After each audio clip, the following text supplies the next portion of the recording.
আল্লাহ রাব্বুল আলামিন বলেন, আমি পৃথিবীর আসমানকে নক্ষত্র পুঞ্জ দ্বারা সুসজ্জিত করেছি। তার মানে আকাশের এই সুবিশাল অগণিত তারকা সব প্রথম আসমানের নিচে। এখন বলেন তো, আল্লাহ রাব্বুল আলামিন এই রকম আসমান একটা সৃষ্টি করেছেন নাকি আরো বেশি? আল্লাহ রাব্বুল আলামিন কোরআনুল কারীমের মধ্যে বলেন, আল্লাযী খালাকা সাবআ সামাওয়াতিন তিবাকা। আল্লাহ রাব্বুল আলামিন বলেন, আমি আসমানকে 7 স্তর বিশিষ্ট সৃষ্টি করেছি। শুধু তাই না, প্রথম আসমান এটা হলো ছোট, এর চাইতে দ্বিতীয়টা আরো বড়, তারপরেরটা আরো বড়, সপ্তমটা সবচাইতে বড়। তাহলে বিজ্ঞান একটা সময় এই কথাগুলো যখন উলামায়ে কেরাম বলতেন যে আল্লাহ তাআলা তার বান্দাদেরকে সবচাইতে ছোট জান্নাত যাকে দিবেন তাকে দিবেন কমপক্ষে দুনিয়ার 10 গুণ। কিন্তু বিজ্ঞানের উৎকর্ষতার ফলে এই কথার সুস্পষ্ট প্রমাণ আমাদের সামনে চলে আসে। আল্লাহ তাআলা যদি চান তার কোনো গোলামকে দুনিয়ার 10 গুণ পরিমাণ নয়, যদি 10,000 গুণ পরিমাণ এক একটা জান্নাতও দেয়, 6 আকাশের কথা বাদ দেন, এই প্রথম আসমানের নিচের জায়গাটা শেষ হবে না। তাহলে আল্লাহ রাব্বুল আলামিন যদি চান বোরাকের গতি একেবারে দৃষ্টিসীমার শেষ পর্যন্ত প্রতি পদক্ষেপে বোরাক পৌঁছে যাওয়া সম্ভব কি সম্ভব নয়? জোরে বলেন, আরো জোরে বলেন, সম্ভব কি সম্ভব নয়? তাহলে আল্লাহ রাব্বুল আলামিন যদি চান বোরাক প্রতি পদক্ষেপে দৃষ্টিসীমার শেষ পর্যন্ত পৌঁছানো, এটা আল্লাহ তাআলা যদি চান কোনো ব্যাপার না। এইবার নবীজি বোরাকের উপরে আরোহণ করলেন, চড়ে বসলেন। পূত পবিত্র মহিমান্বিত তিনি, যিনি তার বান্দাকে রাত্রকালীন ভ্রমণ করিয়েছেন, রাতের কিছু অংশে রাত্রকালীন ভ্রমণ করিয়েছেন পর্যন্ত। এখানে অনেকগুলো প্রশ্ন আছে, আমি 2টা প্রশ্নের জবাব আপনাদের খেদমতে দিব। 1 নম্বর প্রশ্ন, আল্লাহ তাআলা তো চাইলে মসজিদুল হারাম থেকে একেবারে সপ্ত আকাশ তথা মেরাজের সফর করাইতে পারতেন, কিন্তু আল্লাহ তাআলা কেন তার হাবিবকে মক্কা থেকে 1,500 কিলোমিটার দূর মসজিদু কেন আগে নিলেন, এরপরে কেন সফরটা শুরু করাইলেন? আর নিলেন যেহেতু, কেন ওই মসজিদেই নিলেন, অন্য কোনো মসজিদে কেন নিলেন না? 1 নম্বর প্রশ্ন।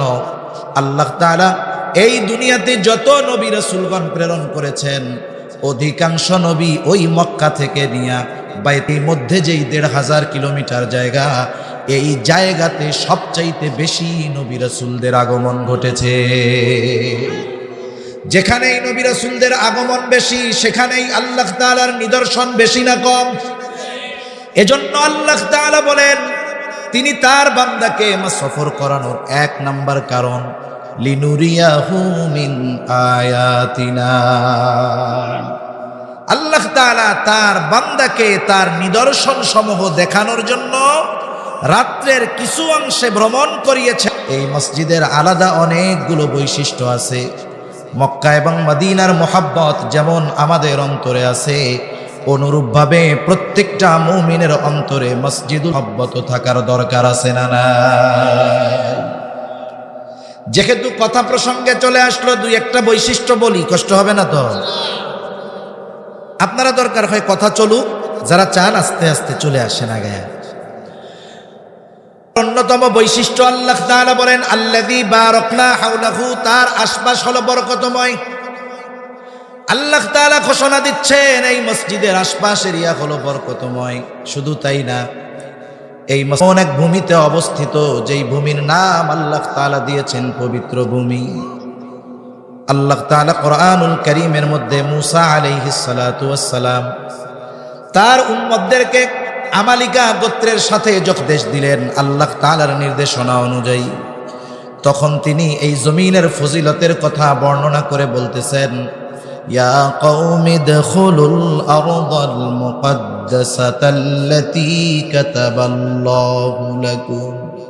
হে আমার সম্প্রদায়, তোমরা ওই পবিত্র জমিনের মধ্যে প্রবেশ করো, যেই জমিনের মালিকানা আল্লাহ তাআলা তোমাদেরকে লিখে দিয়েছেন। তাহলে মসজিদুল যেই ভূমিতে অবস্থিত ওটা হলো পবিত্র ভূমি। ঘোষণাটা কার? তাহলে মসজিদের চারপাশ হলো বরকতময়, মসজিদটা হলো পবিত্র ভূমিতে অবস্থিত। শুধু তাই না, এটা হলো মুসলমানদের প্রথম কিবলা। আব্দুল্লাহ ইবনে আব্বাস রাদিয়াল্লাহু তাআলা আনহু থেকে বর্ণিত, তিনি বলেন, কানা রাসূলুল্লাহ সাল্লাল্লাহু আলাইহি ওয়াসাল্লাম ইউসাল্লি বিমাক্কাতা নাহওয়া ওয়াল কাবাতু বাইনা ইয়াদাইহি বা'দামা হাজারা ইলাল মাদিনাতি সিত্তাতা আশারা শাহরা। নবীজি যখন মক্কায় নামাজ পড়তেন, আসরের দিকে ফিরে নবীজি নামাজ পড়তেন। ওয়াল কাবাতু বাইনা ইয়াদাইহি, কাবা তার আর মাঝে থাকতো, কারণ কাবা হলো মক্কা থেকে ১৫০০ কিলোমিটার উত্তর দিকে। নবীজি কাবার দক্ষিণ পাশে গিয়ে উত্তর দিকে মুখ করে দাঁড়াইতেন, তার সামনে কাবা থাকতো আর এরপরে থাকতো। বাদামা হাজারা ইলাল মদিনা, নবীজি যখন মদিনায় হিজরত করলেন, ১৬ মাস নবীজি বায়তুল ফিরে নামাজ পড়লেন।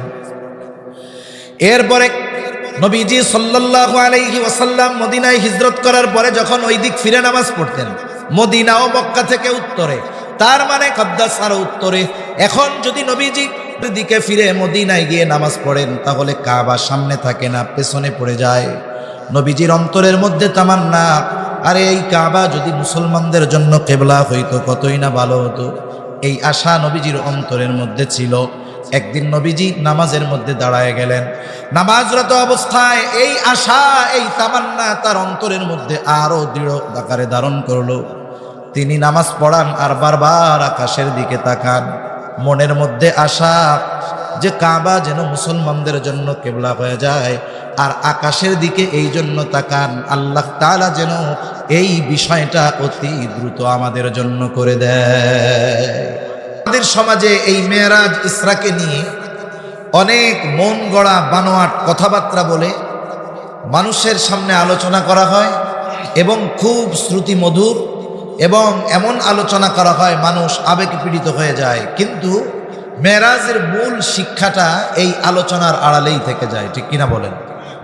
সেজন্য আমাদের মেরাজের সম্পর্কে জানার আগে এটা বুঝতে হবে যে রাসূল আকরাম সাল্লাল্লাহু আলাইহি ওয়াসাল্লামের মেরাজ হয়েছে স্বপ্নযোগে না সশরীরে? বলেন তো, সশরীরে। কারো কোনো সন্দেহ আছে? আধুনিক অনেক মুসলমান, মডারেট মুসলমান, আধুনিক মুসলমান, এই মডারেট মুসলমান কারা? এরা হলো এমন এক ধরনের মুসলমান, এরা চায় আল্লাহরেও খুশি রাখতে, শয়তানরেও খুশি রাখতে। এরা চায় আল্লাহও বেজার না হোক, শয়তানও বেজার না হোক। বুঝেন নাই? এই ধরনের মুসলমান সমাজে আছে না নাই? এই ধরনের মুসলিম পরিচয়ধারী অনেক মানুষ এ কথা বলে যে নবীজির মেরাজ এটা স্বপ্নযোগে হয়েছে, এটা বাস্তবে হয় নাই। নাউজুবিল্লাহ বলেন।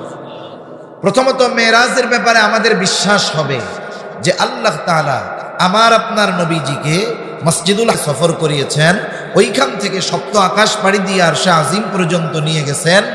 এটা নিঃসন্দেহে সত্য, এবং প্রত্যেকটা মুমিন মেনে নিবে মেরাজের ঘটনার সাথে আমার আপনার ঈমানের অবস্থা কি, এটার একটা সম্পৃক্ততা রয়েছে।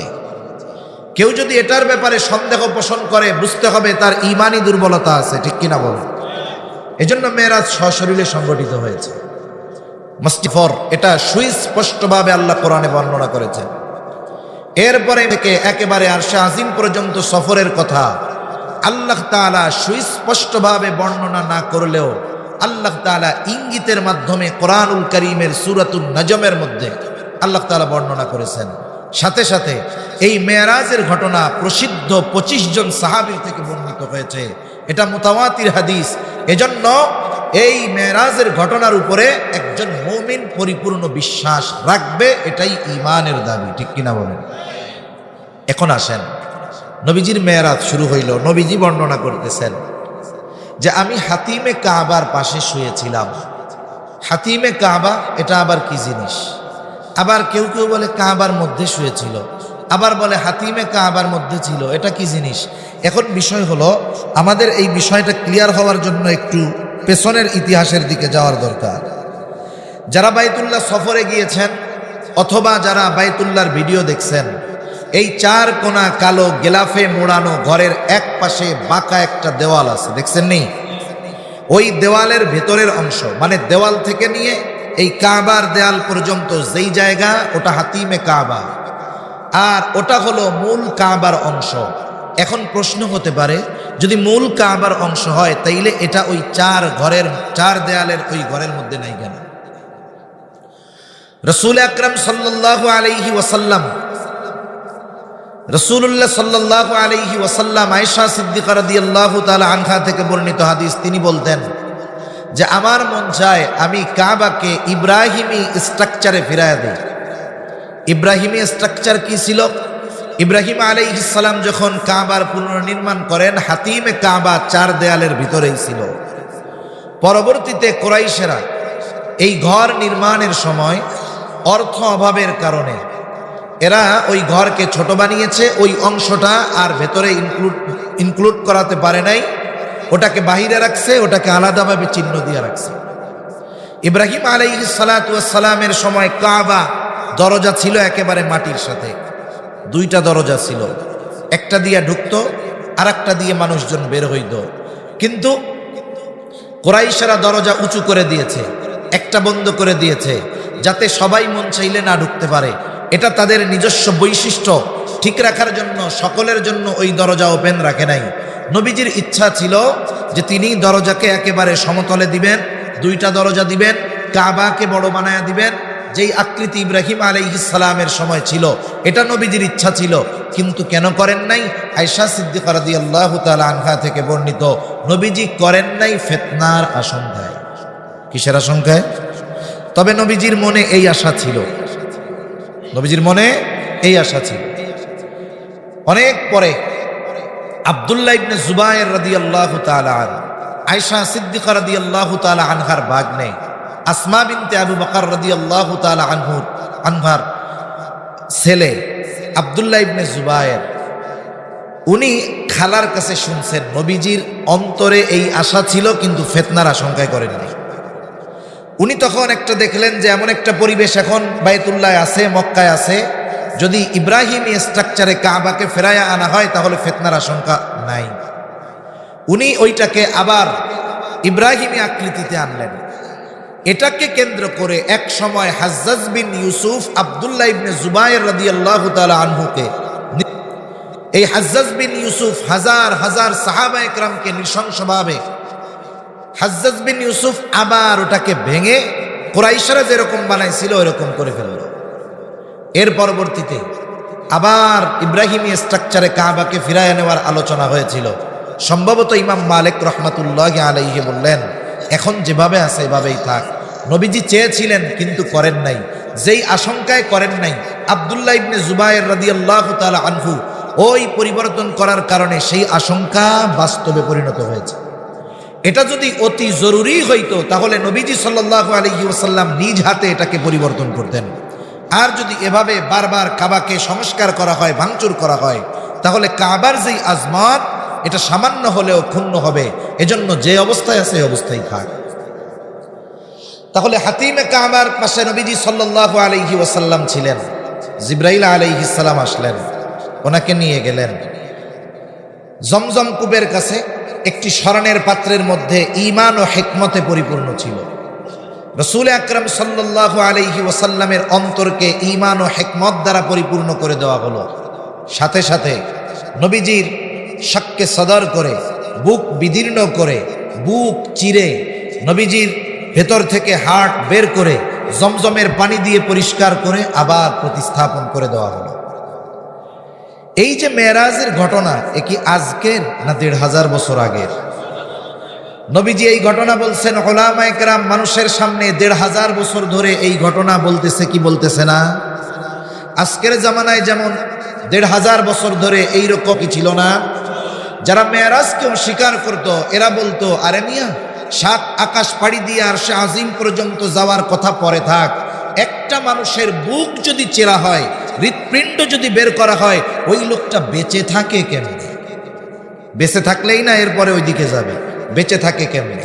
আমরা বলি দেখেন, আজ থেকে ১০০ বছর আগে যেই জিনিস মানুষ কল্পনাও করে নাই, মানুষ অসম্ভব মনে করত, আজকে ১০০ বছর পরে ওই ধরনের অনেক কিছু কোনো ব্যাপারই না। কোনো কি না বলেন? ১০০ বছর আগে মানুষ চিন্তা করছে এইরকম বুক ফাইডা মানুষের হৃৎপিণ্ড বের করে ব্লক ছুটায়া রিং পরায়া আবার প্রতিস্থাপন করা হবে, এটা কি কল্পনা করছে? আরে আজ থেকে 30 বছর আগেও যখন অপারেশন করা হতো, একটা মানুষের গোটা দেহকে অবশ করা হতো, পুরা সেন্সলেস করে ফেলা হতো, এরপরে অপারেশন করা হতো, দেখা যাইতো অনেকের সেন্স ফিরছে তো অনেকের ফিরে নাই, শেষ। কিন্তু এখনকার প্রযুক্তি এত আধুনিক, একটা মানুষকে পরিপূর্ণ অজ্ঞান করা লাগে না, তার নির্দিষ্ট জায়গাকে শুধু অবশ করে তাকে পরিপূর্ণ সজ্ঞানে বুক চিরা হয়। সে অপারেশন চলে, ডাক্তারের সাথে কথাও বলে, আবার অপারেশন চলে বড় স্ক্রিনের মধ্যে, সে তার হার্ট নিজে দেখে, ডাক্তারও তাকে দেখায় যে দেখেন স্ক্রিনের দিকে তাকায়া তাকায়া, এই যে এখানে আপনার রক্তনালী সংকুচিত হয়ে চলাচল স্বাভাবিক গতিতে চলতে পারে না, এখানে একটা রিং দিয়ে দিব, দুই দিকের জায়গা আবার প্রশস্ত হবে, আপনার রক্ত চলাচল স্বাভাবিক হবে, আপনার বুকের মধ্যে চিনচিন ব্যথা আর হবে না। চিন্তা করেন তো, একটা মানুষকে সজ্ঞানে বুক চিরে ওপেন হার্ট সার্জারি করতেছে, ব্লক ছুটাচ্ছে, আবার ওটাকে জায়গা মতো প্রতিস্থাপন করতেছে। এই জামানায় বলেন তো এটা কি শুধু সাধারণ ব্যাপার না অতি সাধারণ ব্যাপার? মানুষকে এই দুষ্প্রাপ্য অসম্ভব কর্ম সাধন করার যোগ্যতা দিয়েছেন কে? যেই আল্লাহ মানুষকে এই বুদ্ধি দিয়েছেন, ওই আল্লাহ 1500 বছর আগে নবীজির বুক চেরাইতে পারতেন না? মনে হয় অবশ্যই পারতেন। নবীজির শক্তে সদর বুক বিদীর্ণ করা হয়েছে কয়েকবার, কেউ বলেন 4 বার, কেউ বলেন 3 বার, কেউ বলেন 2 বার। প্রথমবার নবীজির শক্তে সদর করা হয়েছে একেবারে শিশুকালে, যখন তিনি হালিমাতুস সাদিয়ার ঘরে ছিলেন। একদিন নবীজির দুধ বোন নবীজিকে নিয়ে গেছে মাঠে, তারা খেলাধুলা করতেছে, ছাগল চড়াচ্ছে, নবীজিকে এক জায়গায় বসায় রাখছে। শিশু মানুষ, ছোট মানুষ। হঠাৎ নবীজির দুধ বোন দেখতেছে 2 জন সাদা পোশাকধারী মানুষ নবীজির কাছে আসছে, শোয়া দিছে, বুকটাকে চিরে ফেলছে, বুকের মধ্য থেকে যেন কি বের করছে। এটা দেখে নবীজির দুধ বোন দৌড়িয়ে চলে গেছে মা হালিমাতুস সাদিয়ার কাছে, গিয়ে বলে, মা, আমার কুরাইশি ভাইকে 2 জন সাদা পোশাকধারী মানুষ শোয়ায়ে বুক চিরে বুকের মধ্য থেকে যেন কি বের করে ফেলতেছে। হালিমাতুস সাদিয়া দ্রুততার সাথে দৌড়িয়ে চলে আসছেন। ইতিমধ্যে 2 ফেরেশতার প্রথম ওপেন হার্ট সার্জারি শেষ, ওরা চলে গেছে। এসে দেখে নবীজির চেহারার মধ্যে ভীতির ছাপ। কেন করা হলো? কারণ প্রত্যেকটা মানুষের শিশুকালে বা প্রত্যেকটা শিশুর শিশু সুলভ কিছু আচরণ আছে না নাই? আছে। আল্লাহ তাআলা আমার আপনার নবীজির প্রথমবার শক্কে সদরের মাধ্যমে শিশুকালের যে শিশু সুলভ আচরণ, এগুলোকে আল্লাহ তাআলা বের করে দিয়েছেন। যার কারণে নবীজির সিরাত যারা অধ্যয়ন করেছেন তাদের জানা থাকার কথা যে নবীজি শিশুকালে বা শৈশবকালে অন্যান্য শিশুদের মতো খেলাধুলা করতেন না। তিনি এক জায়গায় বসে থাকতেন, তার দিকে তাকালে মনে হতো তিনি গভীর কোনো বিষয় নিয়ে চিন্তা করতেছেন, ফিকির করতেছেন। এরপরে আরেকবার করা হয়েছে যৌবনকালে। কেন? কারণ যৌবনকালে প্রত্যেকটা মানুষের বয়সের সাথে সাথে তার ইচ্ছা চাহিদার কিছু পরিবর্তন ঘটে কি ঘটে না? আল্লাহ তাআলা যৌবনকালে নবীজির শক্কে সদরের মাধ্যমে যৌবনকালীন যেই চাহিদাগুলো আছে, বিষয়গুলো আছে, যেগুলো আল্লাহ তাআলা বের করার প্রয়োজন মনে করেছেন, ওই বিষয়গুলো নবীজির থেকে বের করে দিয়েছেন। এখন প্রশ্ন হলো, কেন এটা করা হলো? কেন করা হলো? আমার আপনার নবীজির চারিত্রিক বৈশিষ্ট্যের অন্যতম একটি বৈশিষ্ট্য হলো আমার আপনার নবীর চরিত্র। আল্লাহ তাআলা বলেছেন, ওয়া ইন্নাকা লাআলা খুলুকিন আযীম, আপনাকে আমি মহান চরিত্রে অধিষ্ঠিত করেছি। আমার আপনার নবীজির চরিত্র নবুয়াতির পরেই যে শুধু মহান চরিত্র ছিল তা নয়, আমার আপনার নবীজির চরিত্র নবুয়াতির আগেও মহান চরিত্র ছিল। এজন্য নবুয়াতির আগে আল্লাহ তাআলা ওহীর মাধ্যমে এই চরিত্রের সত্যায়ন করার আগে মকার আপনার নবীজির উপাধি দিয়েছে আল আমিন আস সাদিক। ঠিক কিনা বলেন?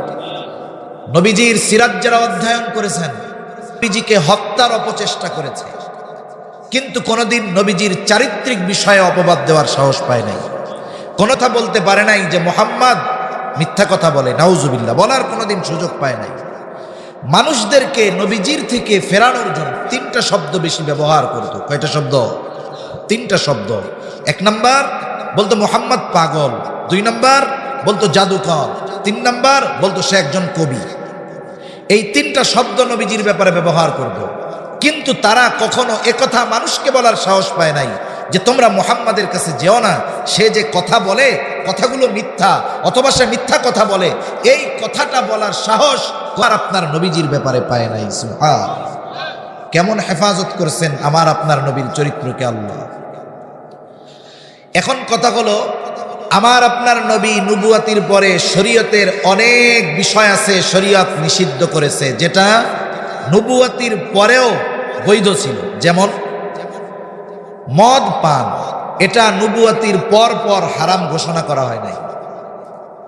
মদ অনেক পরে হারাম ঘোষণা করা হয়েছে, তাও একবারে না, 3 ধাপে মদকে আল্লাহ তাআলা হারাম করেছেন। কয় ধাপে? 3 ধাপে। নবুয়াতির পরে অনেক সাহাবায়ে কেরাম যারা ঈমান এনেছেন, মদ হারাম না হওয়ার কারণে তারা মদ পান করতেন, কারণ শরীয়ত হারাম করে নাই, স্বাভাবিক বিষয়। কিন্তু এই কথা কেউ বলতে পারবে না যে আমার আপনার নবী নবুয়াতির পরে তো বহু দূরের কথা, আমার আপনার নবী নবুয়াতির আগে গোটা 40 বছরে মদ পান তো বহু দূরের কথা, নবীজি কোনোদিন কোনো মদের পাত্র স্পর্শ করেছেন, এটা কেউ কোনোদিন বলতে পারবে না। আল্লাহ তাআলা আমার আপনার নবীজির মাধ্যমে যেই বিষয়গুলোকে শরীয়তে নিষিদ্ধ করেছেন, হারাম করেছেন, আল্লাহ তাআলা আমার আপনার নবীজির নবুয়াতির আগে ওই বিষয়গুলো থেকে বিশেষ ব্যবস্থাপনায় আল্লাহ তাআলা আমার আপনার নবীজিকে হেফাজত করেছেন। এজন্য নবীজির চরিত্র নবুয়াতির আগেও যেমন পরেও তেমন। একটা দুইটা উদাহরণ দিলে বুঝতে সহজ হবে। আপনাদের কষ্ট হইতেছে নাকি? চিন্তা করতেছে আগের 2 হুজুর সুর টুর দিল না, ইনিও দেখি সুর মুর দেয় না। কথা তো বুঝতেছেন। একটা উদাহরণ নবীজি বলেন, তখন আমি এক বালক, এখনো প্রাপ্তবয়স্ক হই নাই। মক্কার মধ্যে একটা বাড়িতে বিবাহ অনুষ্ঠান হবে, সব মানুষের দাওয়াত দেওয়া হয়েছে। রাত্রে খাওয়া দাওয়ার পরে ওই বাড়িতে বিশেষ আয়োজন হলো, নাচ গানের অনুষ্ঠান হবে। মুসলমান সমাজের বিবাহের মধ্যে এখন তো নাচ গান হইলে বিবাহই হয় নাই মনে হয়েছে, ঠিক কিনা? ইসলামিক বা মুসলমানদের বিবাহের মধ্যে সব অন ইসলামিক কামকাজ, একটা শুধু ইসলামিক কামকাজ আছে। কোনটা আছে জানেননি? হুজুরে ডাইকে নিয়ে বিবাহটা পড়ায়, এরপরে কই হুজুর যান, এই পরিবেশে আর আপনার থাকার দরকার নেই, ঠিক কিনা কন? এজন্যই আমরা দেখি যে বাংলাদেশে প্রতি মিনিটে অফিসিয়াল হিসাবে প্রতি মিনিটে এক একটা তালাক হয়। এটা শহরের হিসাবকে কেন্দ্র করে বলা হয়েছে, কিন্তু গ্রাম অঞ্চলে তো আমরা দেখি এক চাচা যে চাচিরে বছরে কয় হাজার তালাক দেয় তার হিসাব নেই। এরপরেও তারে নিয়ে ঘর সংসার করে, আরো 3-4টা পোলা পানো নাকি হয়ে গেছে গা। এখন এই 3-4টা পোলা পান, এদেরকে কি বলবেন? এখন যাই হোক, এই বিবাহ অনুষ্ঠানের মধ্যে গান বাদ্যর আয়োজন করা এটা মুসলমানদের কাজ নয়, ওটা ওই যুগের জাহেলদের কর্ম। মুসলমানের বিবাহের মধ্যে বাদ্যযন্ত্র বাজতে পারে না, মুসলমানের বিবাহের মধ্যে গান নাচ হতে পারে না। এখন সবাই খাওয়া দাওয়া শেষ, গান শুনতে যাবে, এখনো শুরু হয় নাই, শুরু হয়ে যাবে। সবাই বলতেছে আসো, আগে না গেলে কি আগে বসা যাবে নাকি? মাহফিলের সামনে ফাঁকা থাকে ঠিক, হুজুররা ডাইকা সামনে আনতে পারে না, কেমন জানি ঘোষণা দিয়ে পায়ে দইরা সামনে আনতে পারে না। মনে হয় যেই জায়গায় বসছে মোটামুটি সুপার গুরু লাগায় বসতে, আর নড়তে পারতেছে না। কিন্তু গানের অনুষ্ঠানে ঠেইলা কেমনে আগে যাবে, এই চিন্তায় সবাই থাকে। এবার সবাই দৌড়াইতেছে। নবীজি বলেন, আমাকেও সবাই ডাকতেছে, মুহাম্মদ আসো আসো, কিন্তু ইতিমধ্যে আমার 2 চোখ জুড়ে এমন ঘুম আসছে, আমি আর নিজেকে স্থির রাখতে পারতেছি না। আমি বাড়ির এক প্রান্তে গিয়ে ঘুমায় গেলাম। সারা রাত অতিবাহিত হয়ে গেছে, কিছুই টের পাই নাই। সকালবেলায় যখন সূর্যের আলো আমার মুখের উপরে পড়ছে, তখন আমার ঘুম ভেঙেছে। এর আগে সব কিছুই তো শেষ। আল্লাহ তাআলা এই বিশেষ ব্যবস্থাপনায় ওই পাপ কর্ম থেকে আল্লাহ তাআলা আমাকে হেফাজত করছে।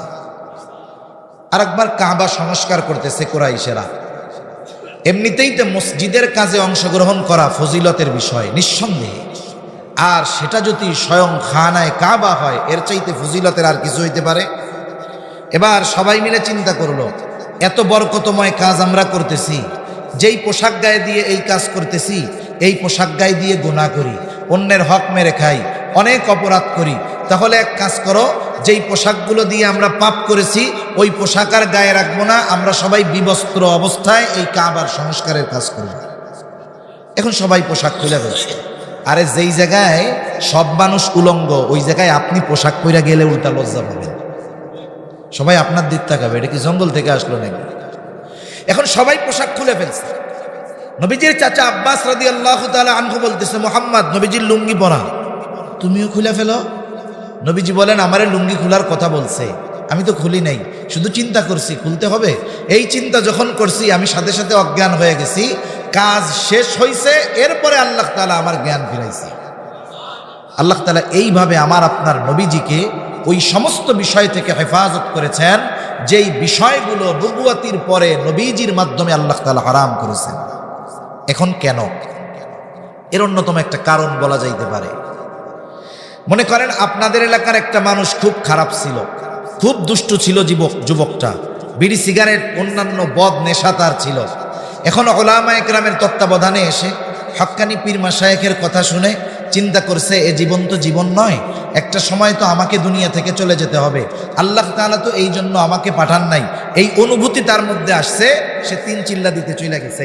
এখন 3 চিল্লা দিয়া যখন বাড়িতে আসছে, সে আসার পরে এই 4 মাস আগে যাকে দেখলে আধুনিক ফ্যাশনেবল একজন মানুষ মনে হইতো, এখন 4 মাস পরে যখন বাড়ি ফিরছে মোটামুটি মাদ্রাসার শাইখুল হাদিসের মতো লাগতেছে।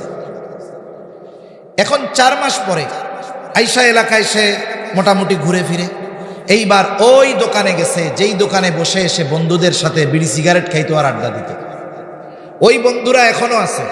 সে বন্ধুদের গিয়ে বলতেছে, বন্ধু, এ দুনিয়ায় আল্লাহ তাআলা আমাদেরকে এভাবে পাঠান নাই, দায়িত্ব দিয়ে পাঠাইছেন, যা মন চায় তা করা যাবে না, বরং আল্লাহ তাআলার হুকুম আহকাম মানতে হবে। তাই তোমরা বিড়ি সিগারেট খাওয়া বাদ দাও, নামাজি হয়ে যাও, মসজিদে আসো, গুনার থেকে বাঁচো। ভালো কথা বলছে না মন্দ কথা বলছে? লোকটা আগে যত খারাপ থাক, তওবা করলে সব পাপ ক্ষমার ঘোষণা দিয়েছেন কে? এখন এই কথা বলার পরে অধিকাংশ মানুষের রিপ্লে ফিডব্যাক কি হবে জানেন? ওরে পীর সাহেব, এই একবার তাবলিগে গিয়ে পুরো বুজুর্গ হয়ে গেছে। এটি আপনাকে এলাকায় তো কয় না। এই যে টিটকারি, খোসা মারলো কি মারলো না, আল্লাহ তাআলা এটাও চান না যে আমার আপনার নবীকে কারি কইরা এই কথাগুলো বলতে পারো, এটা আল্লাহ চান নাই। এজন্য আল্লাহ তাআলা নবুয়তির আগে আমার আপনার নবীজির চরিত্রকে কুদরতিভাবে হেফাজত করেছেন। এখন আসেন, মেরাজের আগে কেন করলেন? কথা টু দ্য পয়েন্ট বুঝতে হবে, তাহলে কথা মনে থাকবে, সঠিক কথাটা ইনশাল্লাহ বুঝে আসবে। মেরাজের আগে কেন সাক্ষ্য সদর করা হলো? ঈমান হিকমত দিয়ে নবীজির অন্তরকে ভরপুর করে দেওয়া হলো। এই দুনিয়ার আবহাওয়া, দুনিয়ার পরিবেশ আর ঊর্ধ্বলোকের পরিবেশ কিন্তু এক নয়। আপনারা জানেন, বিজ্ঞানের কল্যাণে এখন মানুষ মহাকাশে সফর করতে যায়, বেড়াতে যায়, জানেন তো? মহাকাশের পরিবেশ কেমন? ওখানে সব কিছু স্থির। আপনি একটা টিস্যু ছেড়ে দিবেন, ওটা জায়গায় থাকবে। নিজেই তো স্থির থাকে মানুষ। ওখানে আপনি প্রস্রাব করছেন, ওইটা জায়গায় থাকবে। পায়খানা করলে জায়গায় থাকবে। তাহলে ওখানে চলাচল সহজ ব্যাপার না জটিল ব্যাপার? এই জন্য টাকা থাকলেই মহাকাশে যাওয়া যায় না, আবেদন করতে হয়, এরপরে তার বডি চেক আপ করা হয়, এরপরে তাকে বিশেষ ব্যবস্থাপনায় 6 মাস 1 বছর ট্রেনিং দেওয়া হয়, এরপরে মোটা অঙ্কের টাকা নিয়ে তাকে কিছুদিনের জন্য মহাকাশে পাঠানো হয়। তার মানে মহাকাশে পাঠানোর আগে ওই জায়গার পরিবেশের সাথে তাকে অভ্যস্ত করে এরপরে তাকে ওইখানে পাঠানো হয়। নবীজির সফর হবে সপ্ত আকাশ পাড়ি দিয়ে আরশে আজিম পর্যন্ত। এজন্য আল্লাহ তাআলা আমার আপনার নবীজির সাক্ষ্যে সদরের মাধ্যমে অন্তরকে ঈমান ও হিকমত দিয়ে ভরপুর করে বিশেষ প্রস্তুত করে এরপরে এই দীর্ঘ ঊর্ধ্বলোকের সফরের জন্য নবীজিকে আল্লাহ তাআলা প্রস্তুত করেছেন। এখন আসেন, নবীজির কি আসলেই সাক্ষ্যে সদর বা বুক বিদীর্ণ করা হয়েছিল? হযরত আনাস রাদিয়াল্লাহু তাআলা আনহু থেকে বর্ণিত হাদিস। হযরত আনাস রাদিয়াল্লাহু তাআলা আনহু হইলেন নবীজির 10 বছরের খাদেম। কয় বছরের খাদেম? 10 বছরের খাদেম। একটা মানুষ যদি আরেকটা মানুষের সাথে 10 বছর থাকে, ওই মানুষের একেবারে A to Z মোটামুটি তার জানা হয়ে যায়। হযরত আনাস রাদিয়াল্লাহু তাআলা আনহু নবীজির কাছে এত দীর্ঘ সময় থাকার কারণে নবীজির বুক দেখার সৌভাগ্য তার হয়েছে। উনি বলতেছেন, হযরত আনাস রাদিয়াল্লাহু তাআলা আনহু বলতেছেন, ওয়াকাদ কুনতু আরা আফরাল মাখিতি ফি সদরিহি সাল্লাল্লাহু আলাইহি ওয়াসাল্লাম, নবীজির যে বুক চেরা হয়েছে, আমি নবীজির বুকে এই যে বুক চেরার পরে যে সেলাই করা হয়েছে, এই সেলাইয়ের দাগ আমি স্পষ্টভাবে দেখেছি। এখন নবীজির সফর শুরু হবে। সফর শুরু হবে, সফরের বাহন হলো বোরাক। বোরাক কি? এক সময় আমরা দেখতাম মাহফিলগুলোর মধ্যেও বোরাক বিক্রয় হইত। কেমনে? একটা সাদা ঘোড়া, এর দুইটা ডানা আছে, আবার মাথার কাছে একটা সুন্দরী মেয়ের ছবি দিয়া নিচে লিখতো এটা হলো বোরাক। নাউজুবিল্লাহ। বোরাকের বর্ণনা হাদিসের মধ্যে আসছে এটা গাধার চাইতে বড়, ঘোড়া বা খচ্চরের চাইতে ছোট। এর গতি কত? বলে এর গতি হলো দৃষ্টিসীমার শেষ পর্যন্ত প্রতিটা পদক্ষেপে সে অতিক্রম করতে পারে। এক স্টেপে, এক লাফে, এক ধাপে সে দৃষ্টিসীমার শেষ পর্যন্ত অতিক্রম করে। সুবহানাল্লাহ বলে। আমি আপনি কি জানি আমাদের দৃষ্টিসীমার শেষ কত দূর? এটা আমি আপনি জানি না। আমাদের দৃষ্টিসীমায় তো আমরা একেবারে আকাশের শেষ প্রান্ত দেখি, আমাদের দৃষ্টিসীমায় আমরা নক্ষত্রপুঞ্জ দেখি। এসার পরে হযরত নক্ষত্রপুঞ্জ নিয়েও কিছু কথা বলছেন, যারা শুনেছেন তাদের হয়তো মনে আছে। এগুলো কত দূরে? এই যে সূর্যটা আমরা দেখি, সূর্যের দূরত্ব হলো পৃথিবী থেকে 9,30,00,000 মাইল দূর। 9,30,00,000 মাইল দূর। সূর্যটা তো মোটামুটি ছোট দেখা যায়, কেন? দূরত্বের কারণে। সূর্য কত বড়? বলে সূর্য হলো পৃথিবীর চাইতে 13 লক্ষ গুণ বড়। তার মানে ওই সূর্যটা 13 লক্ষ পৃথিবীকে হজম করে ফেলতে পারবে। সুবহানাল্লাহ বলেন। কিন্তু 9,30,00,000 মাইল দূরের কারণে ওইটাকে মোটামুটি একটা হাঁসের সিদ্ধ ডিমের মতো দেখা যায়। সূর্যের আলো তার কেন্দ্র থেকে পৃথিবীর কেন্দ্রে পৌঁছাইতে সময় লাগে 8.5 মিনিটের মতো। কারণ কি? কারণ আলোর গতি হলো প্রতি সেকেন্ডে 1,86,000 মাইল। 1,86,000 মাইল। কেন কথাটা বলতেছি একটু পরে বুঝতে পারবেন। বোরাককে ব্যাখ্যা করতে গিয়ে বোরাক শব্দকে কেউ কেউ বলতেছে বোরাক আসছে বারকুন শব্দ থেকে। বারকুন শব্দের অর্থ বিদ্যুৎ, কারেন্ট অথবা আলো। এই বিদ্যুৎ, কারেন্ট বা আলো এর গতি হলো প্রতি সেকেন্ডে 1,86,000 মাইল। ওই দৃষ্টিকোণ থেকে তারা বলতেছে বোরাকের গতিও সেকেন্ডে 1,86,000 মাইল। কিন্তু বাস্তবতা হলো বোরাকের গতি যদি সেকেন্ডে 1,86,000 মাইল হয়, তাহলে কোটি কোটি আলোকবর্ষ পার হয়ে যাবে। প্রতি সেকেন্ডে 1,86,000 মাইল পথ যদি অতিক্রম করে, ওই গতিতে যদি কোটি বছর বোরাক ছুটে চলে, প্রথম আসমানের শেষ প্রান্তে পৌঁছাইতে পারবে না। দেখেন সূর্যের আলো পৃথিবীতে আসে 8.5 মিনিটে। কয় মিনিটে? 8.5 মিনিটে। কিন্তু আমরা রাতের বেলায় পরিষ্কার আকাশে তারকা মিটমিট করে জ্বলতে দেখি কি দেখি না? এই তারকারও আলো আছে। এক একটা তারকা দেখতে ছোট মনে হয়, আকাশে কত তারকা আছে, এটা ট্রিলিয়ন ট্রিলিয়ন, এক কথায় অগণিত তারকা আছে। যেই তারকাটা সবচাইতে ছোট আমরা দেখি দৃষ্টিতে, যেটাকে ছোট দেখি, ওই তারকাটা এত বড়, যেই সূর্যটা পৃথিবীর চাইতে 13 লক্ষ গুণ বড়। এক একটা তারকা ওই রকম কোটি কোটি সূর্যকে হজম করে ফেলতে পারে। সুবহানাল্লাহ। এটা ছোট একটা তারকা, ওই তারকার আলো আছে। সূর্যের আলো যেমন 8.5 মিনিটে পৃথিবীতে পৌঁছিয়ে যায়, ওই তারকা সৃষ্টির শুরু থেকে নিয়ে তার আলো পৃথিবীর দিকে আসতেছে কোটি কোটি বছর পার হয়ে গেছে। প্রতি সেকেন্ডে আলো 1,86,000 মাইল গতিতে ছুটছে তো ছুটছেই, কিন্তু আজ পর্যন্ত কোনো তারকার আলো পৃথিবীতে পৌঁছায় নাই। সুবহানাল্লাহ বলে। এই অগণিত অসংখ্য তারকা, এটা কোথায়? সব প্রথম আসমানের নিচে। কোথায় বলেন না? প্রথম আসমানের নিচে। আর অগণিত তারকা আল্লাহ তাআলা সৃষ্টি করেছেন। এর দ্বারা আরেকটা প্রশ্নের জবাব আছে। একটা সময় উলামায়ে কেরাম তো বয়ান করতেন নবীজির হাদিস, যেই লোকটাকে সবচাইতে ছোট জান্নাত দেওয়া হবে, সেই লোকটার জান্নাতের পরিধি হবে কমপক্ষে এই দুনিয়ার 10 গুণ। এ ওয়াজ কি আজকের না 1,500 বছর আগের? উলামায়ে কেরাম 1,500 বছর ব্যাপী উম্মতের সামনে জান্নাতের ফজিলতের বয়ান করতে গিয়ে এই কথাগুলো আমাদেরকে শুনিয়েছেন, শুনিয়ে যাচ্ছেন, কিয়ামত পর্যন্ত শুনিয়ে যাবেন। কিন্তু একটা সময় এই ওয়াজ যখন উলামায়ে কেরাম করত, তখন পাশের থেকে বলতো, দেখ হুজুরে কয় কি, আর এই পাবলিক গুলা শুনে কি? কেন? বলে আমরা দুনিয়াতে স্লোগান দিচ্ছি, দুইটার বেশি নয়, একটা হইলে ভালো হয়। এই স্লোগান তো নাই আপনাদের দিকে, দুইটার বেশি নয়, একটা হলে ভালো হয়। আমরা চিন্তা করতেছি পৃথিবীর জনসংখ্যাকে কমানোর জন্য। কেন? কারণ পৃথিবীর জনসংখ্যা যদি বাড়তে থাকে, থাকার জায়গার অভাব হবে, খাবারের অভাব হবে। এরা নাকি কয় আল্লাহ এদেরকে সবচাইতে ছোট জান্নাত যারে দিবে তারে নাকি দুনিয়ার 10 গুণ পরিমাণ একটা দিবে। ওগো আল্লাহ, এত জায়গা পাবে কোথায়? কি বলতো বলেন না, এত জায়গা পাবে কোথায়?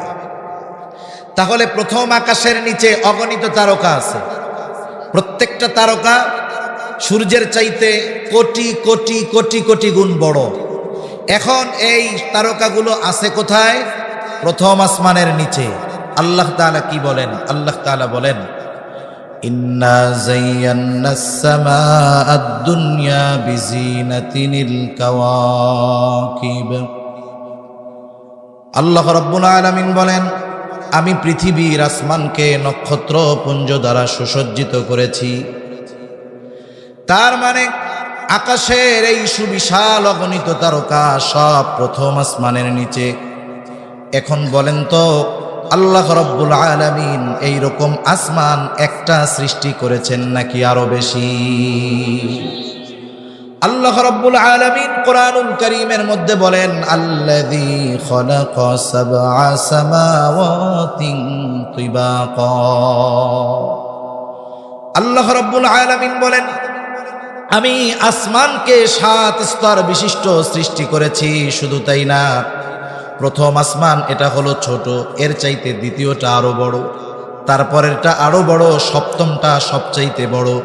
তাহলে বিজ্ঞান একটা সময় এই কথাগুলো যখন উলামায়ে কেরাম বলতেন যে আল্লাহ তাআলা তার বান্দাদেরকে সবচাইতে ছোট জান্নাত যাকে দিবেন তাকে দিবেন কমপক্ষে দুনিয়ার 10 গুণ।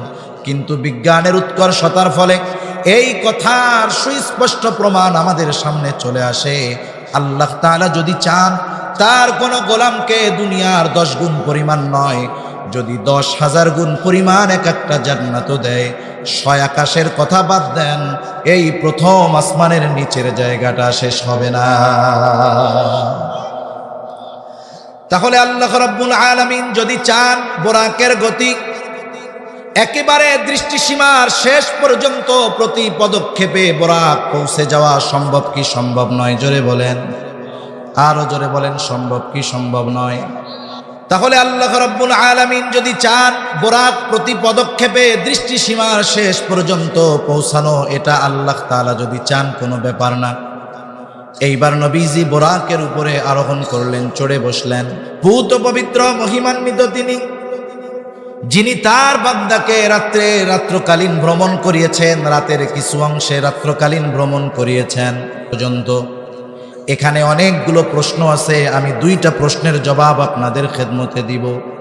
1 নম্বর প্রশ্ন, আল্লাহ তাআলা তো চাইলে মসজিদুল হারাম থেকে একেবারে সপ্ত আকাশ তথা মেরাজের সফর করাইতে পারতেন, কিন্তু আল্লাহ তাআলা কেন তার হাবিবকে মক্কা থেকে 1,500 কিলোমিটার দূর মসজিদু কেন আগে নিলেন, এরপরে কেন সফরটা শুরু করাইলেন?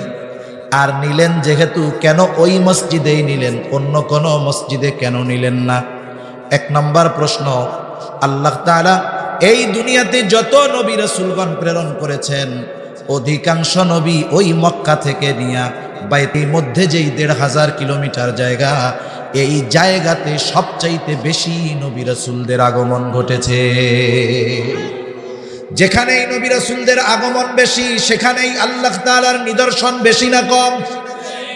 এজন্য আল্লাহ তাআলা বলেন, তিনি তার বান্দাকে সফর করানোর 1 নম্বর কারণ, লিনুরিয়াহু মিন আয়াতিনা।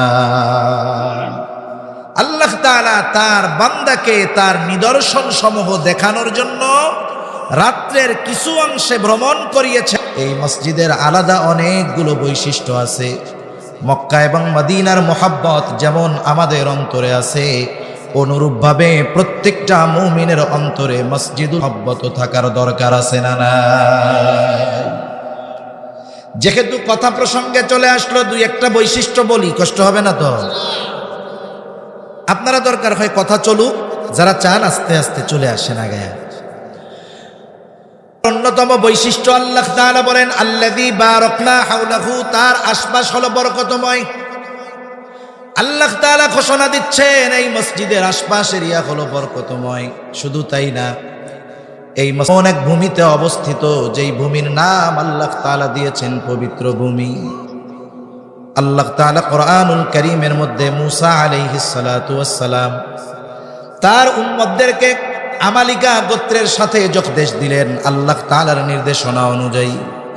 তখন তিনি এই জমিনের ফজিলতের কথা বর্ণনা করে বলতেছেন, ইয়া কওমি দখুলুল আরদাল মুকদ্দাসাতাল্লাতী কাতাবাল্লাহু লাকুম, হে আমার সম্প্রদায়, তোমরা ওই পবিত্র জমিনের মধ্যে প্রবেশ করো যেই জমিনের মালিকানা আল্লাহ তাআলা তোমাদেরকে লিখে দিয়েছেন। তাহলে মসজিদুল যেই ভূমিতে অবস্থিত ওটা হলো পবিত্র ভূমি। ঘোষণাটা কার? তাহলে মসজিদের চারপাশ হলো বরকতময়, মসজিদটা হলো পবিত্র ভূমিতে অবস্থিত। শুধু তাই না, এটা হলো মুসলমানদের প্রথম কিবলা। আব্দুল্লাহ ইবনে আব্বাস রাদিয়াল্লাহু তাআলা আনহু থেকে বর্ণিত, তিনি বলেন, কানা রাসূলুল্লাহি সাল্লাল্লাহু আলাইহি ওয়াসাল্লাম ইউসাল্লি বিমাক্কাতা নাহওয়া ওয়াল কাবাতু বাইনা ইয়াদাইহি বা'দামা হাজারা ইলাল মাদিনাতি সিত্তাতা আশারা শাহরা। নবীজি যখন মক্কায় নামাজ পড়তেন, আসরের দিকে ফিরে নবীজি নামাজ পড়তেন। ওয়াল কাবাতু বাইনা ইয়াদাইহি, কাবা তার আর মাঝে থাকতো, কারণ কাবা হলো মক্কা থেকে ১৫০০ কিলোমিটার উত্তর দিকে। নবীজি কাবার দক্ষিণ পাশে গিয়ে উত্তর দিকে মুখ করে দাঁড়াইতেন, তার সামনে কাবা থাকতো আর এরপরে থাকতো বাদামা হাজারা ইলাল মদিনা। নবীজি যখন মদিনায় হিজরত করলেন, 16 মাস নবীজি বাইতুল ফিরে নামাজ পড়লেন। এরপরে নবীজি সাল্লাল্লাহু আলাইহি ওয়াসাল্লাম মদিনায় হিজরত করার পরে যখন ওই দিক ফিরে নামাজ পড়তেন, মদিনা ও মক্কা থেকে উত্তরে, তার মানে বাইতুল মুকদ্দাস আরো উত্তরে। এখন যদি নবীজি দিকে ফিরে মদিনায় গিয়ে নামাজ পড়েন, তাহলে কাবা সামনে থাকে না, পেছনে পড়ে যায়। নবীজির অন্তরের মধ্যে তামান্না, আরে এই কাবা যদি মুসলমানদের জন্য কিবলা হইতো কতই না ভালো হতো। এই আশা নবীজির অন্তরের মধ্যে ছিল।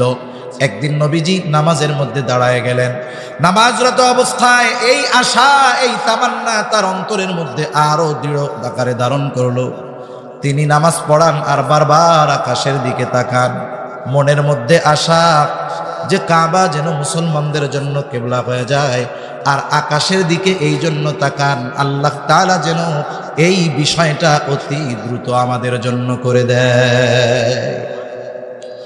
নবীজি আকাশের দিকে তাকান, আল্লাহ তাআলা জানেন কেন তাকান। আল্লাহ তাআলা বলেন, কদ নারা তাকাল্লুবা ওয়াজহিকা ফিস সামা ফালানুওয়াল্লিয়ান্নাকা কিবলাতান তারদাহা ফাওয়াল্লি ওয়াজহাকা শাতরাল মাসজিদিল হারাম। আল্লাহ তাআলা বলেন, আপনি কেন বারবার আকাশের দিকে তাকান? আমি তো দেখি, কেন তাকান তাও জানি। আল্লাহ তাআলা বলেন, ফালানুওয়াল্লিয়ান, উনি লিখতেছেন, মুসান্নিফ লিখতেছেন যে এখানে বলা হয় যে ওই নবীজি সব নবীর উপস্থিতিতে 2 রাকাত নামাজ পড়ছেন, এরপরে মেরাজের সফর শুরু হয়েছে। উনি বলেন আসলে তো বিষয়টা এরকম হয় না। কেন হয় না আমি একটু পরে বলি। নবীজি 2 রাকাত নামাজ পড়ছেন, এখন সফর শুরু হবে মেরাজের। মেরাজ অর্থ সিঁড়ি। আল্লাহ তাআলা বিশেষ সিঁড়ি দিয়ে আমার আপনার নবীকে এইবার সপ্ত আকাশের সফর শুরু করাইলেন। হুজুর কতক্ষণ?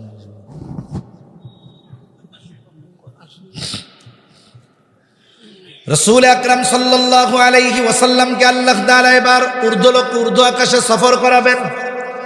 মেরাজ অর্থ হলো সিঁড়ি। এইবার জিবরাইল আলাইহিস সালাতু ওয়াস সালাম সাথে সফর শুরু হয়ে গেল, ঊর্ধ্বলোকের সফর। একেবারে প্রথম আসমানের দরজায় পৌঁছায় গেলেন মুহূর্তের ভিতরে। আওয়াজ করা হলো, কে? বলে আমি জিবরিল। সাথে কে? বলে মুহাম্মাদুর রাসূলুল্লাহ। ওনাকে কি নিয়ে যাওয়ার জন্য বলা হয়েছে নাকি? বলে হ্যাঁ। এখন বলেন তো, নিয়ে যাওয়ার জন্য আদেশ দিয়েছেন কে? তার মানে আমার আপনার নবীজি হলেন আল্লাহ তাআলার মেহমান। আল্লাহর মেহমানের জন্য দরজা খুলে দেওয়া হলো।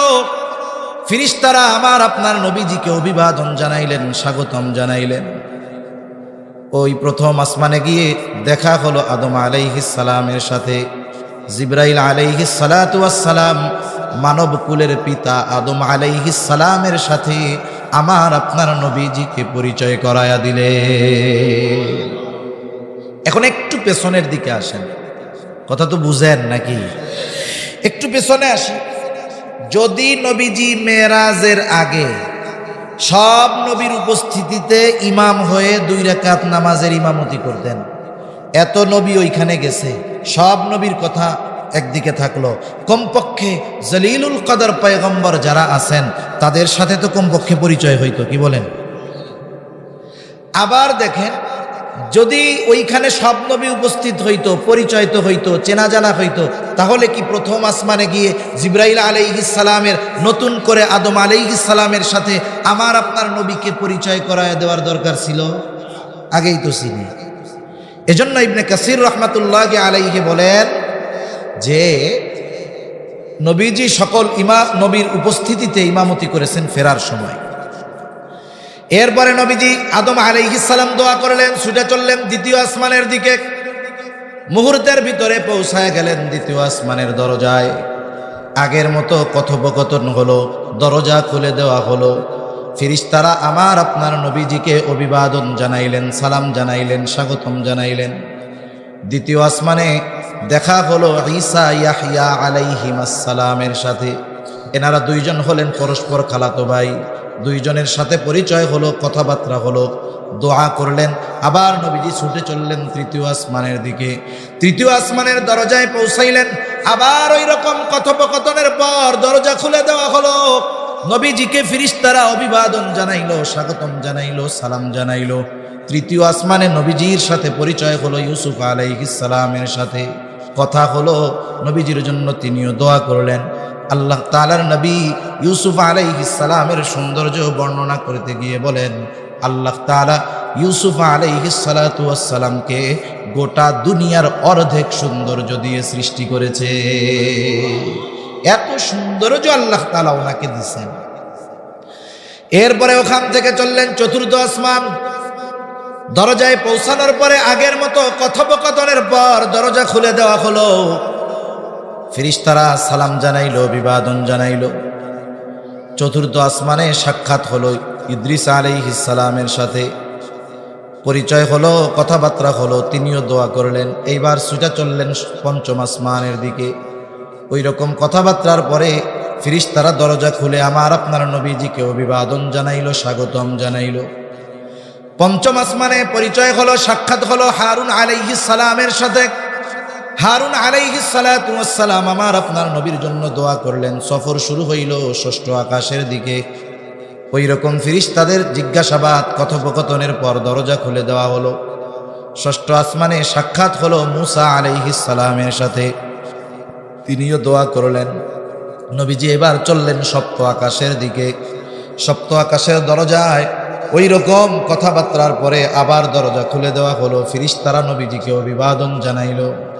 সপ্ত আকাশে বাইতুল মামুর, দুনিয়ায় বাইতুল্লাহ বরাবর একেবারে সপ্ত আকাশের পরে একটা ঘর, মসজিদ, ওইটার নাম হলো বাইতুল মামুর। ফেরেশতাদের সংখ্যা কত? নবীজির জিজ্ঞাসা করা হয়েছে। নবীজি বলেন, সপ্ত আকাশে এরকম একটা মসজিদ আছে। এই ঘরে যেমন তাওয়াফ হয়, ওটা ফেরেশতারা তেমন তাওয়াফ করে। দৈনিক 70,000 ফেরেশতা ওইখানে ইবাদত বন্দেগী করে তাওয়াফ করে। যেই 70,000 একবার ঢুকে ইবাদত বন্দেগী করে বের হয়, ওই 70,000 কিয়ামতের আগ পর্যন্ত দ্বিতীয়বার প্রবেশ করার সুযোগ পাবে না।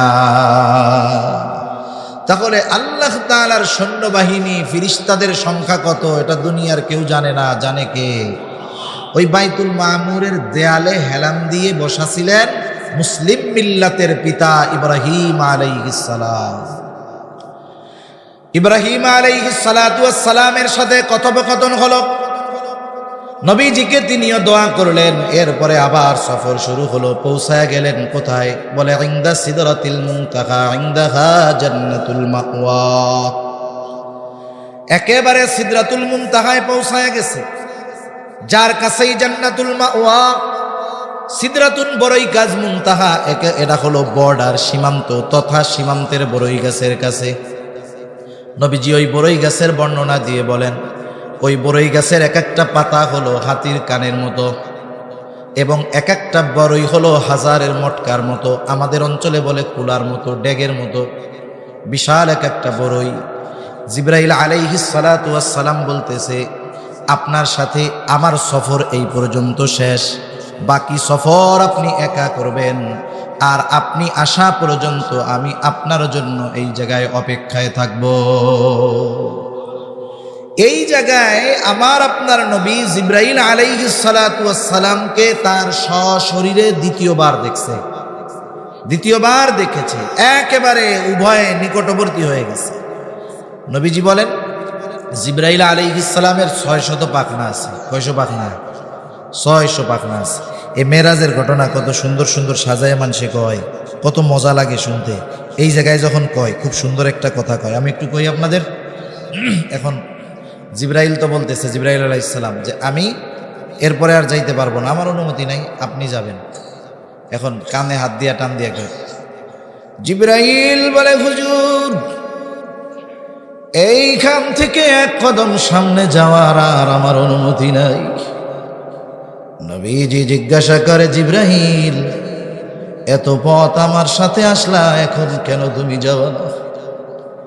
জিবরাইল ডাক দিয়ে বলে, হুজুর আল্লাহ তাআলা আমাকে যাওয়ার অনুমতি দেন নাই, যদি আল্লাহর অনুমতি ছাড়া এখান থেকে আমি এক কদম সামনে যাই, আমার 600 নূরের পাখনা মুহূর্তের ভিতরে উড়ে ছাই হয়ে যাবে। সুবহানাল্লাহ তো কইয়া দিলেন। এরকম সকলে কয়, কিন্তু এটা তো বানোয়াট কথা।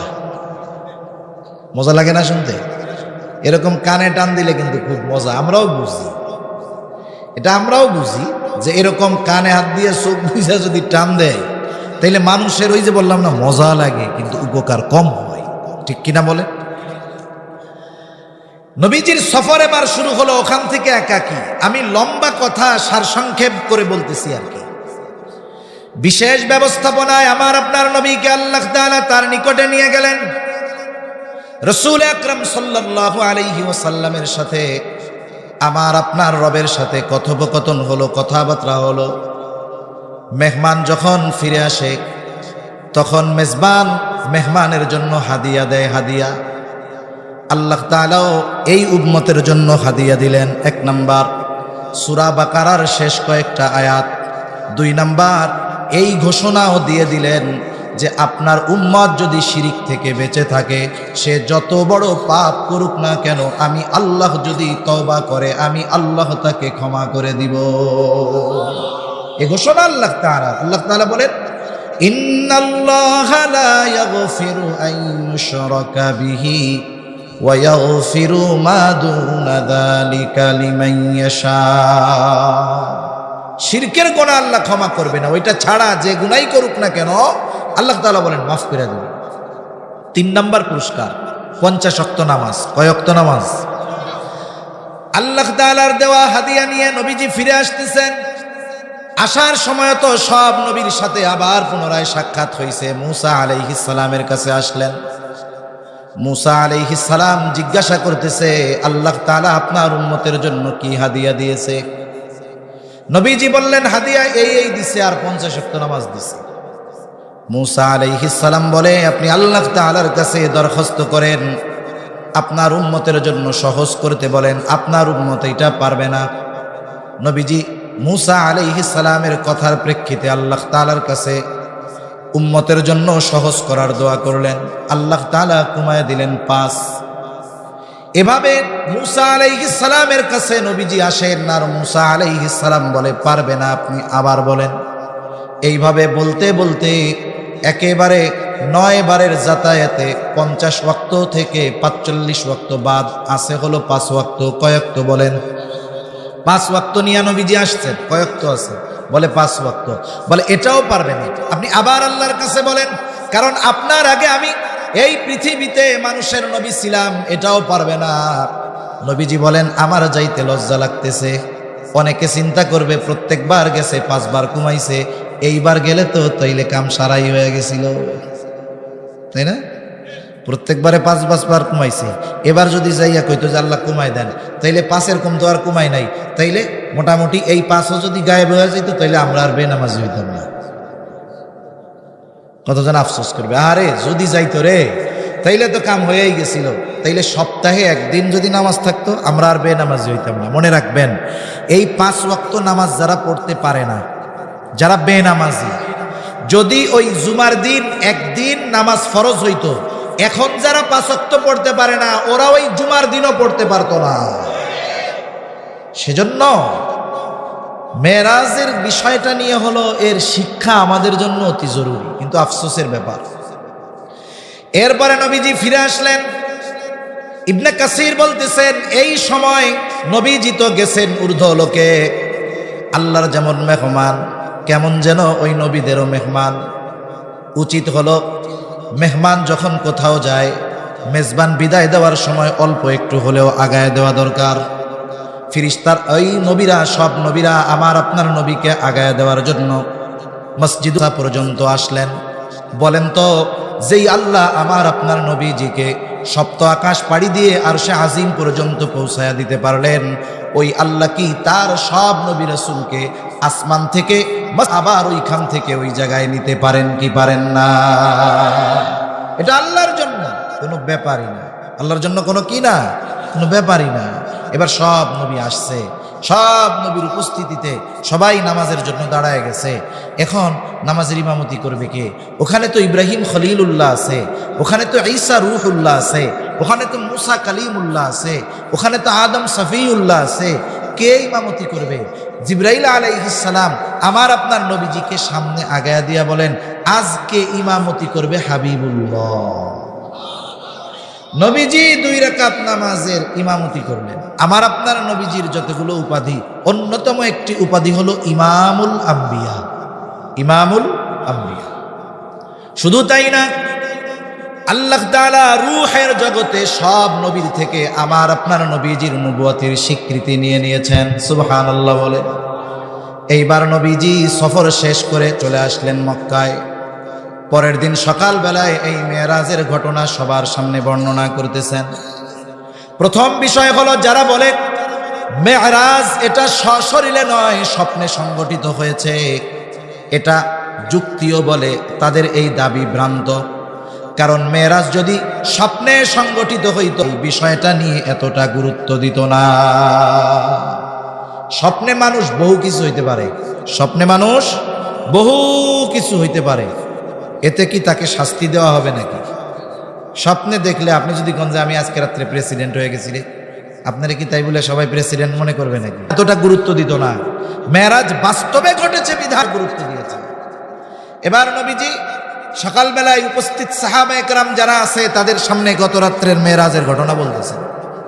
এই হইছে, যেই আয়াতগুলো আল্লাহ দিছে ওইগুলো তিলাওয়াত করে শোনাইতেছেন, সব কথা বলতেছেন যে রাতের কিছু অংশে এখান থেকে ওই জায়গায় গেছে, ওই জায়গা থেকে ওই জায়গায়, সব সফর টফর করে চলে আসছে। এরকম পাশে দাঁড়ায় দাঁড়ায় শুনতো, মনে মনে চিন্তা করতেছে, আজকে এমন এক ইস্যু পাইছি, আগের যে কথাগুলো মোটামুটি পাবলিক বিশ্বাস করছে এ কথা কেউ বিশ্বাস করবে না। এখন ওরা চিন্তা করতেছে এই কথাটা এমন কাউকে দিয়ে অবিশ্বাস করাতে হবে যে অবিশ্বাস করলে অন্যরা এমনিই এই কথা অবিশ্বাস করবে। মেরাজের ঘটনা যখন নবী বলতেছেন, উপস্থিত অনেক সাহাবী নতুন যারা ঈমান আনছে তাদের ঈমান টালমাটাল শুরু হয়ে গেছে। এটা কিভাবে সম্ভব? এটা হাউ ইট পসিবল? এটা কিভাবে সম্ভব? এখন ওরা চিন্তা করছে, তাকায় দেখে আজকের এই মজলিসে আবু বকর রাদিয়াল্লাহু তাআলা আনহু নাই। তাহলে আবু বকর তো নবীজির এমন একজন সহচর, আবু বকর যদি নবীর এই কথা অস্বীকার করে তাইলে বাকিরা এমনিই অস্বীকার করবে। ওরা চলে গেছে দৌড় দিয়ে আবু বকরের বাড়ি। আবু বকর সিদ্দিক রাদিয়াল্লাহু তাআলা আনহুর বাড়িতে গিয়ে বলে, ও আবু বকর, শুনছো তোমাদের নবী কি বলে? কি বলে? বলে উনি নাকি এক রাত্রে ওখান থেকে নাকি 7 আকাশ পাড়ি দিয়ে আরশে আজিমে গিয়ে আল্লাহ তাআলার সাথে কথাবার্তা বলে আবার রাত শেষ হওয়ার আগেই নাকি উনি চলে আসছে।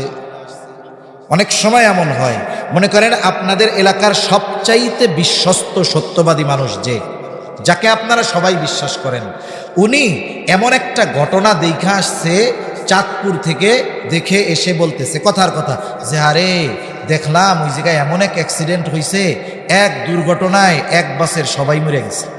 কথার কথা মনে করেন ঘটনাটা বাস্তবে ঘটছে, আর ঘটনাটার খবর কে দিছে? যে আপনাদের এলাকার সবচাইতে সত্যবাদী, আপনারা তার কথা বিশ্বাস করেন।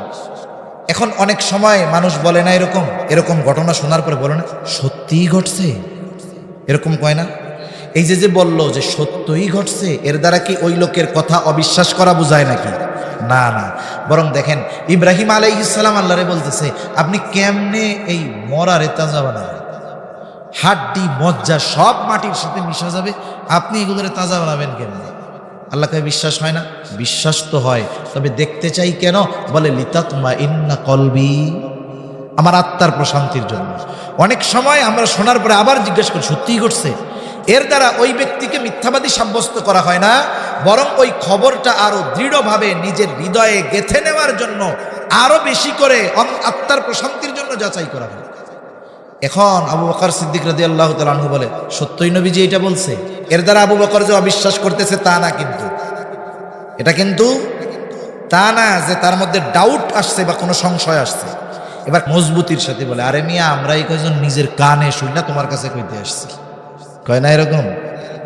আমি অন্য কারো কাছ থেকে শুনি নাই, নিজ কানে শুই না, নিজ কানে দেইখা তোমার কাছে আসছে। তার মানে এ ঘটনা যে নবী যে কইছে এ ব্যাপারে কোনো সন্দেহ নাই। এখন এই কথা বলার পরে ওরা চিন্তা করছে, আবু বকর মনে হয় বলবে না রে এটা তো কোনোভাবে হইতেই পারে না।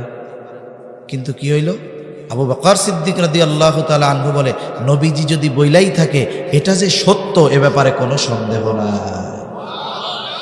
এবার আশার গুড়ে বালি চলে আসছে, আবার চিন্তা করতেছে এই কাজ তো আর হইল না, এখন ঠেকানো যায় কেমনে? নবীজির কাছে বিভিন্ন প্রশ্ন করতেছে, বলে আমাদের এক কাফেলা আসতেছে, ওই কাফেলা কবে আসবে? নবীজি বলে হ্যাঁ আমি ওই জায়গা দিয়ে যাওয়ার সময় একটা কাফেলা দেখছি, ওরা অমুক দিন মক্কায় প্রবেশ করবে। কারণ এক একটা মঞ্জিল ওই মঞ্জিলে আছে, ওই মঞ্জিল থেকে এই মঞ্জিলে আসতে এই কয়দিন, এই মঞ্জিল থেকে এই মঞ্জিলে এই কয়দিন, তাহলে যেই কয় মঞ্জিল আছে ওই হিসাব করে নবীজি বললেন অমুক দিন ওই কাফেলা মক্কায় প্রবেশ করবে, যদি কোনো বিপদ আপদ না হয়। ওইটা তো আসবে, ওটা তো আরো পরে, কিন্তু এখন তো সাইজ করার দরকার ওদের টার্গেট। আচ্ছা তুমি তো কোনোদিন যাও নাই, এটা আমরাও জানি, নবীজি যে কোনোদিন সফরে যান নাই এটা ওরাও জানে। এখন জিজ্ঞাসা করতেছে তুমি তো বাইতুল মুকাদ্দাসে গেছো, তাহলে একটু বলো না ওইটার দরজা জানালা এগুলো কয়টা কি আছে? আরে ভাই এই যে মসজিদটা আছে না, এখানে অনেক মুসল্লি আছে, মসজিদ কত বছরের জানি না, হতে পারে মসজিদের শুরু থেকেই অনেকে নামাজ পড়তেছে। অনেক মসজিদ আছে 30-40 বছর এক মুসল্লি 5 ওয়াক্ত নামাজ ওইখানে পড়ে, আছে না নাই? এখন এই মুসল্লিরা আপনি হঠাৎ গিয়ে জিজ্ঞাসা করছেন চাচা আমাকে মসজিদ কয়তলা? কয় 2 তলা। কয় কন্ত চাচা আমাকে মসজিদের জানালা কয়টা, দরজা কয়টা, অজুখানার সিঁড়ি কয়টা, তারপরে ওই যে অজুর জায়গার বসার জায়গা কয়টা, পানির ট্যাপ কয়টা? এখন চাচা 2 তলা কওয়ার পরে জানালা কয়টা আছে এটা আর কইতে পারে না। এখন আপনি যদি তারে বলেন চাচা কি নামাজ পড়লেন 30 বছর, মসজিদের জানালা কয়টা এইটাই কইতে পারেন না। এখন বলেন উনি মসজিদের দরজা জানালার সংখ্যা না বলতে পারার কারণে ওনার নামাজ মনে হয় নাই, এরকম কিছু? তাহলে নামাজ কবুল হওয়ার সাথে মসজিদের দরজা জানালার সংখ্যার কোনো সম্পর্ক নাই। জানে নবীজি ওইখানে দরজা জানালা গুনতে যান নাই, এরপরেও কেন প্রশ্ন করতেছে যে যিনি এই অসম্ভবকে সম্ভব করে ওই পর্যন্ত পৌঁছাতে পারলেন, গিয়ে থাকলে দরজা জানালার হিসাবও তিনি দিতে পারবেন, ঠিক কিনা বলেন? উপস্থিত নতুন মুসলমানদেরও পেরেশানি যে সত্যি যদি যাইয়া থাকে তাইলে কইতে তো আর অসুবিধা নেই, যদি সত্যই গিয়ে থাকে তাহলে বলতে কোনো অসুবিধা নেই। কারি সাহেব আসছে? হ্যাঁ আচ্ছা আমি শেষ করে দিচ্ছি এখনই। তাহলে যদি উনি এই অসম্ভবকে সম্ভব করে পারে তাহলে দরজা জানালার সংখ্যা বলা ওনার জন্য তো কোনো ব্যাপার। এখন বলেন নবী কি দরজা জানালা গুনতে গেছে? নবী কি আলিমুল গায়েব? না না, নবীজিও জানে। এখন যদি আমি এই হিসাবটা তাদের প্রশ্নের জবাব না দিতে পারি, উপস্থিত যাদের ইমানি কমজোরি আছে এদের ক্ষতি হয়ে যাবে। নবীজি চিন্তিত হয়ে গেলেন। আল্লাহ তাআলা তার হাবিবের পেরেশানি মুহূর্তের ভিতরে দূর করে দিলেন। নবীজি বলেন ফাজালাল্লাহু লি বাইতাল মুকাদ্দাস ফাতাফিকতু উখবিরুহুম আন আয়াতিহি ওয়া আনা আনজুরু। নবীজি বলেন আল্লাহ তাআলা গোটা আমার সামনে হাজির করে দিলেন, আমাকে প্রশ্ন করে আর আমি দেখে দেখে তাদের সব প্রশ্নের জবাব দিয়ে দেই। সেজন্য সম্মানিত উপস্থিতি, মূল বিষয় হলো মেরাজ থেকে আল্লাহর নবী আমাদের জন্য 3টা হাদিয়া এনেছেন। একটা হলো কোরআন সম্পৃক্ত, হযরত এশার পরে কোরআন তিলাওয়াতের ব্যাপারেও গুরুত্ব আরোপ করেছে। তাহলে একটা হলো কোরআন সম্পৃক্ত, এই জন্য কোরআনের সাথে আমাদের সম্পর্ক গড়ার দরকার আছে না নাই? কোরআনওয়ালাদের সাথে সম্পর্ক গড়ার দরকার আছে না নাই? যেই স্থানে কোরআনের খেদমত হয়, তিলাওয়াত হয়, ওই স্থানগুলোর সাথে মোহাব্বত রাখার দরকার আছে না নাই? 2 নাম্বার, ক্ষমার ঘোষণা। সেই জন্য শিরিক থেকে বেঁচে থাকার দরকার, গুনাহ থেকে বেঁচে থাকার দরকার, নেক আমল বেশি বেশি করার দরকার। 3 নাম্বার, যত ব্যস্ততা থাকুক না কেন আল্লাহর দেওয়া হাদিয়া এই নামাজকে বাদ দেওয়া যাবে না। আল্লাহ তাআলা হয়তো আমাদের জন্য সংখ্যাকে কমায় দিয়েছেন, আমাদের জন্য হুকুমকে কমায় দিয়েছেন, কিন্তু আল্লাহ তাআলা বিনিময়কে কমায় দেন নাই। এই জন্য কোন বান্দা যখন 5 ওয়াক্ত নামাজ যথাযথভাবে আদায় করে, কমপক্ষে তার আমল নামায় 50 ওয়াক্তের সওয়াব লিখে দেন কে?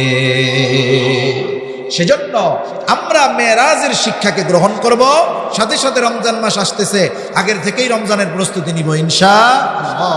আল্লাহ সুবহানাহু ওয়া তাআলা আমাদের সবাইকে কথাগুলো বুঝবার, আমলের কথাগুলো আমলে পরিণত করার তৌফিক দান করুন। সকলে বলি আমিন। ওয়া আখিরু দাওয়ানা আনিল হামদুলিল্লাহি রাব্বিল আলামিন। আসসালামু আলাইকুম ওয়া রাহমাতুল্লাহি ওয়া বারাকাতুহু।